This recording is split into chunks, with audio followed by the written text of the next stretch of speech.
Hey, it's Greg Harrelson here with Real Estate Sales Solutions, and I want to talk to you about dominating any neighborhood in your market by taking more listings.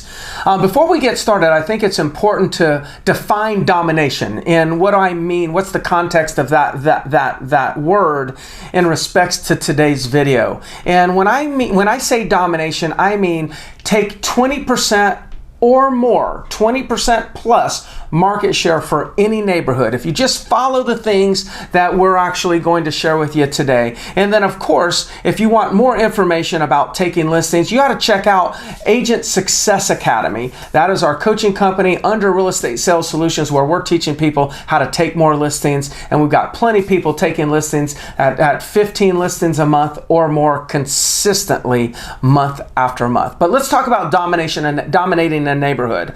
Number one thing you've got to do if you want to dominate a neighborhood and take all the listings, or at least have 20 plus market share, you got to choose a neighborhood. And I recommend you choose a neighborhood based on two criteria. Number one, have you sold in the neighborhood? Is it something that you're familiar with? That's number one. It'd be great to know that you've had success. It doesn't mean that you had a listing that sold. That would work, or did you have a buyer that you sold a property to in the neighborhood? If you've got a track record, I think that's important in starting out and choosing a neighborhood. The second thing that a lot of people don't think about, there's got to be turnover. There's got to be turnover. I would recommend that there's got to be at least 200, 300 homes in a community, and you need to see about 6% of the homes turning over every single year. So that'd be 6 sales per 100 homes in the neighborhood. So if you get a 6% turnover ratio and you've got a track record, I think that should be the reason or the neighborhoods that you should be considering for the rest of today's systems, or the rest of the points that I'll share with you. The first one here, though, is you've got to build the database. So you choose the neighborhood, then you got to build the database. Now, there's all kinds of ways that you can go out there and buy data. Just go out there, though, and build a database one person at a time by communicating with the neighbors in the community. In other words, you could go knock on their doors, hand them a flyer about a recent sale, and just say, hey, it's Greg Harrelson, Century 21, the Harrelson Group here, or whatever your company may be. I just sold this particular property. You go through your knocking on doors script, and let's just assume for a minute they say, no, we're not really interested. Then you say to them, no worries. I'd love to keep you up to date as to what's going on in the market. I actually really focus on this community, and we know when there's shifts in the economy, it can have impacts on the pricing of homes in the community. What's your best email? I can make sure you're getting that information. In other words, whether you're doing circle prospecting or door knocking, go out there and build that neighborhood database so you can start nurturing that database. So step number one is you got to build that database through circle prospecting or door knocking. Once you've built that database, then every single month, I believe you need to send 2 emails. There should be one email that you send every single month that has just a synopsis of what happened in the market for the last 30 days, or what happened in the community for the last 30 days. So once a month, give them a community market update via email. Now, the second email I believe you should send is also a community update, but you sending them a video.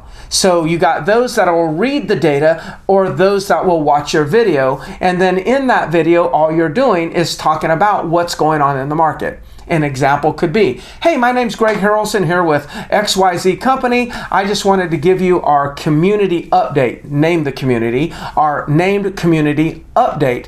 In the last 30 days, there have been 2 properties come on the market. One of them is already sold. It looks like the other one's about ready to sell, but it is remaining on the market. I'll keep my eyes on that and report to you a little bit later on. The average days on the market is this. The list to sales price is this. In other words, you rattle off a few data points. That's your video. You're really showing and demonstrating that you're an authority in that particular neighborhood. So you're building the database, and then you're communicating with 2 emails every single month. One of the emails being a video that's embedded in that particular email. Now, moving on, you want to go ahead and make sure that with that, I want to say one more thing. With the monthly newsletter, what's critical is consistency, frequency, and no BS. No fluff. Just give value. Okay, so let's move on. You've got the database, you've got 2 emails going out, 1 video going out in one of the emails, and then you've got to make sure you start targeting all of those people, all of that entire neighborhood.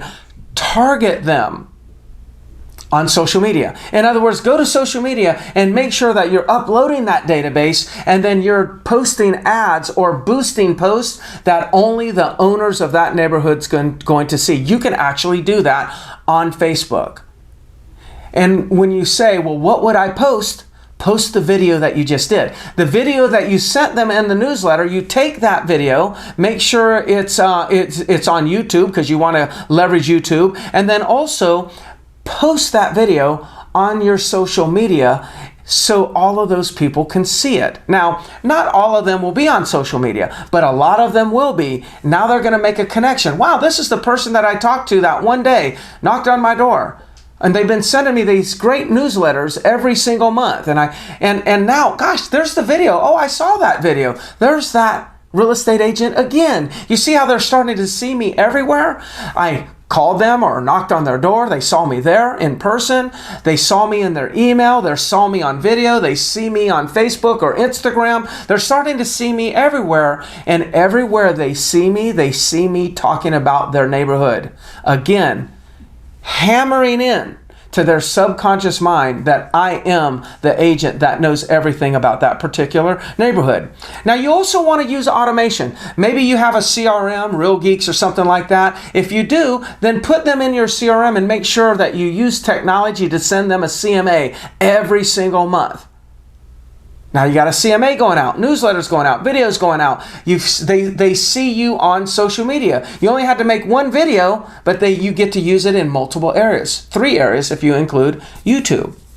And then I say put them on a schedule that once every quarter you give them a call and just ask them how things are going. Hey, I've been keeping you up to date. Just wonder if you ever put any thought to selling. And all of a sudden they say, no, but I really appreciate all those that stuff that you're sending us. I find it very valuable. It's nice to kind of know what's going on. Here's the idea. If you want to dominate a neighborhood, you've got to be able to figure out how to take strangers and make them or convert them into acquaintances, and then take those acquaintances and make them your advocates. It takes you a few months. It takes probably 6 months before you start really generating momentum. But if you follow this system for the next 12 months, you'll dominate the community. Again, my name's Greg Harrelson, Real Estate Sales Solutions. I'd love to help you generate 10, 15 listings every single month in your neighborhood. Please join our coaching program, Agent Success Academy. You can find a link below and subscribe to these videos so you get more training videos for free. Talk to you soon.